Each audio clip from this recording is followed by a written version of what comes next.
নমস্কার বন্ধুরা, sister tasty kitchen আপনাদের সবাইকে স্বাগত জানাই। আজকে টেস্টি কিচেনের রেসিপি হচ্ছে সুজির কেক। তো বন্ধুরা, প্রথম থেকে শেষ পর্যন্ত আপনারা ভিডিওটা দেখুন যে সুজির কেকটা আমি কিভাবে বানাচ্ছি। প্রথমে বন্ধুরা, আমি 200 গ্রাম সুজি নিয়ে নিয়েছি। মানে এই বাটির ঠিক যে পর্যন্ত আমার দুধটা গোলা আছে সেই পর্যন্ত বাটির এক বাটি মানে আমি সুজিটা নিয়ে নিয়েছি। তার সুজিটাকে আমি খালি কড়াইতে হালকা একটু টেলে নিয়ে ঠান্ডা করে নিয়েছি। এটা একটুখানি আমি দেখালাম না এই কারণে, একটু ঠান্ডা হতে অনেকটা টাইম লাগবে, ওই জন্য সুজিটাকে আমি হালকা কড়াইতে ভেজে নিয়ে হালকা একটু টেলে নিয়ে মানে সুজির যে কাঁচা ভাব, কাঁচা গন্ধটা সরিয়ে দিয়ে রেখে দিয়ে ঠান্ডা করে নিয়েছি। এই যে সুজি নিয়েছি, আর এই বাটির আমি যেরকমটা আমি সুজি নিয়েছি সেরকমটাই আমি দুধ গুলিয়ে রেখেছি।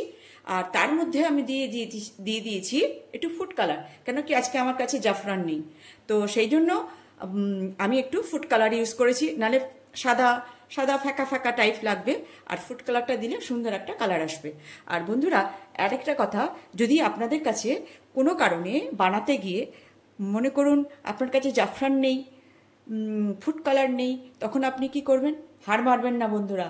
তো তার মধ্যে একটুখানি হলুদ তো ঘরে থাকেই রান্নার জন্যে, তো সেই হলুদ একটু জলের মধ্যে গুলিয়ে আপনি কালার করতে পারবেন, তাতে আপনার কিচ্ছু প্রবলেম হবে না, আর হলুদের গন্ধটাও আসবে না।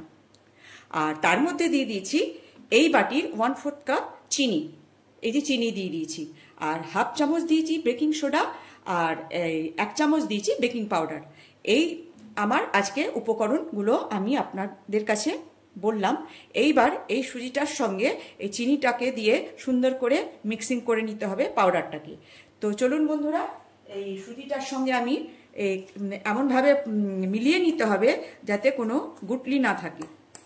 আর চিনিটাকে আমি সুন্দর করে এইভাবে একদম মিক্সিং করে নিচ্ছি, যাতে কোনো কারণে সুজির যে গুটলি বা যে জিনিসটা নিয়েছি বেকিং সোডা বেকিং পাউডারটা, সেটা যাতে এক জায়গায় মানে থেকে না যায়, সেই জন্য আমি ভালো করে মিলিয়ে নিচ্ছি।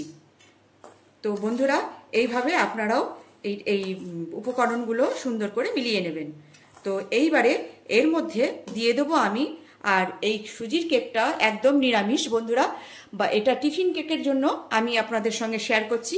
কেন কি বাচ্চারা অনেক সময় বাড়ি থেকে রুটি নিয়ে যেতে চায় না, তখন আপনি যদি এই শুধু সুজি যদি আপনি করে দেন তাও নিয়ে যেতে চায় না, তখন এই সুন্দরভাবে একটুখানি যদি আমরা কেক করে দিয়ে দিতে পারি বাচ্চাদের অভিভাবকরা, তো তাহলে বাচ্চারা পেটে খিদে মিটে গেল, একটুখানি বেশি করে টিফিনে কেকটা দিয়ে দেওয়া হলো, তো সুজি সেহেতু পেটটা ভার হয়ে যাবে, তো সুজির কেকটাও সুন্দর খেলে পেটটা ভার হয়ে যাবে, তো টিফিনটা আর মনে হবে না যে খাইনি আমার বাচ্চা আজকে।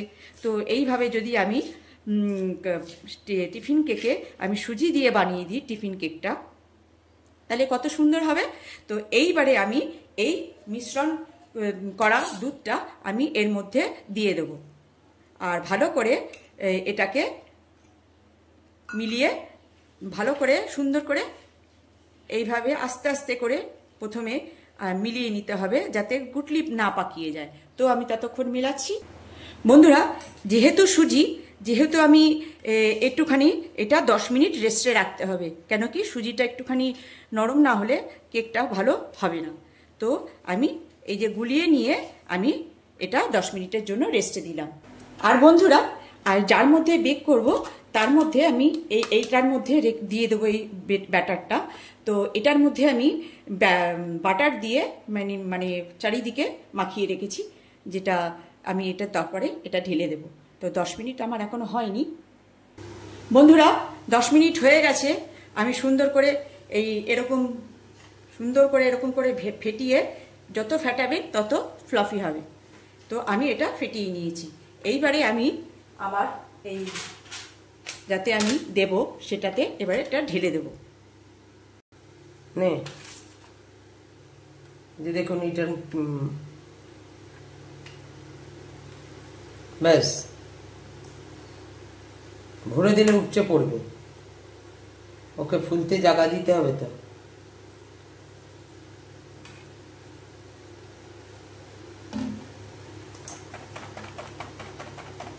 নে না, ও এমনি বসে যাবে। বন্ধুরা এই যে আমি এটাই ভরে দিলাম, সামনেই রাখ না। এবার আরেকটাতে ভরে দিচ্ছি।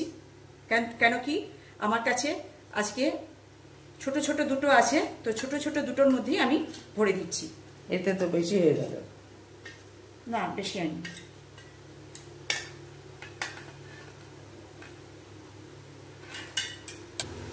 বন্ধুরা এবার এর মধ্যে দিয়ে দেবো ড্রাই ফ্রুট, কিশমিশ দিলাম,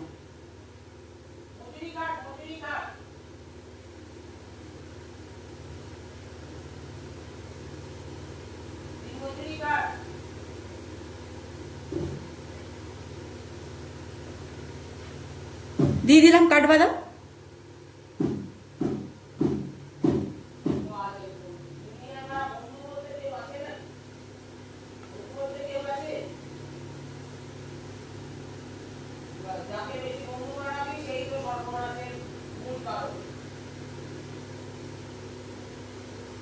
তো ফ্রি হিট হওয়ার জন্য আমি ওভেনে প্যান বসিয়ে দিয়েছি বন্ধুরা।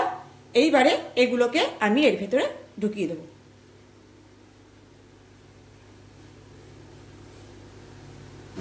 বন্ধুরা ফাইনালি আমি ওভেনে দিয়ে দিয়েছি বেক করার জন্য।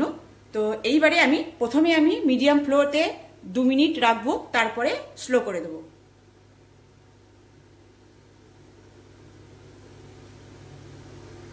বন্ধুরা আপনাদের একটা কথা বলতে ভুলে গেছি, আমি এখানে 1/4 কাপ তেল দিয়েছি। তেল দিয়ে তারপরে ওটাকে ব্যাটারটাকে ভালো করে ঘেটে নিয়েছি। আপনারা যদি চান কি আমি তেল দেব না বাটার দেব, তো বাটারও দিতে পারেন, তাতে মানে কোনো অসুবিধা হবে না। তো বাটারটা আগে গালিয়ে তেলের মতন করে নেবেন, তাতে সুবিধা হবে নাড়াতে। তো আমি এখানে তেল দিয়েছি, আমি বাটার দিইনি। আর এটা পুরো নিরামিষ, এখানে আমি ডিম ফিম কিছু দিইনি। আর দেখছেন বন্ধুরা কি সুন্দর আমার কেকটা ফুলেছে। এখনো হয়নি, কেন কি 20 মিনিট এখনো সময় হয়নি। কেমন লাগছে বন্ধুরা?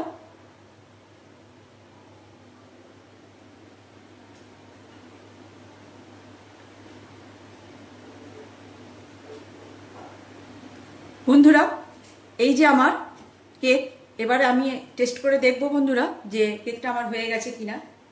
প্রথমে মিডিল পয়েন্টে দিলাম, দেখুন কেকটা আমার প্রায় তৈরি। এটাতেও দিচ্ছি, এতেও ফিরতি কিছু আসেনি।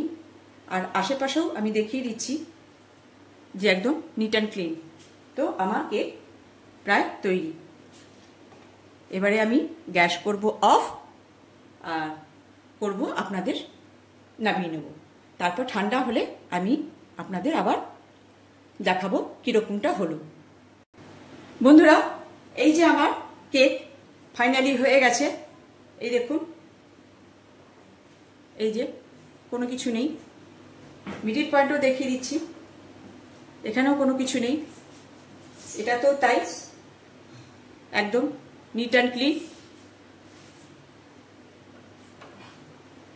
একদম নিট অ্যান্ড ক্লিন।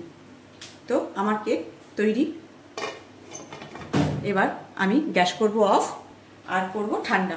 তো বন্ধুরা এই যে আমার ফাইনালি এই যে আমার কেক, কেমন লাগছে বন্ধুরা? আশা করি ভালোই লাগছে। সামান্য রেসিপি বন্ধুরা, আপনারাও বানিয়ে খেতে পারবেন ঘরে। আর বাচ্চাদের এরকম টিফিন কেক বানিয়ে আপনি দিতে পারবেন, যাতে বাচ্চারাও খুব খুশি হবে আর বড়রাও চায়ের সঙ্গে খেয়ে নিতে পারবে, চা কফির সঙ্গে। আর বাইরে থেকে কেক কিনতে হবে না। কেমন লাগছে বন্ধুরা? ভালো লাগছে তো?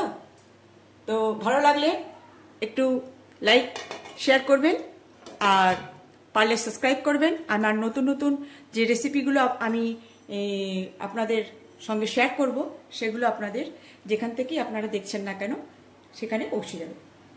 তো প্রথমেই আপনাদের কাছেই পৌঁছে যাবে। তো এখন আমি এই যে আমার কেকটা ঠান্ডা হতে টাইম লাগবে বন্ধুরা। তো ততক্ষণ ঠান্ডা হোক। আমি ঠান্ডা হয়ে যাওয়ার পরে আপনাদের দেখাবো যে আমার কেকটা কেমনভাবে তৈরি হয়েছে। রাখছি এখন।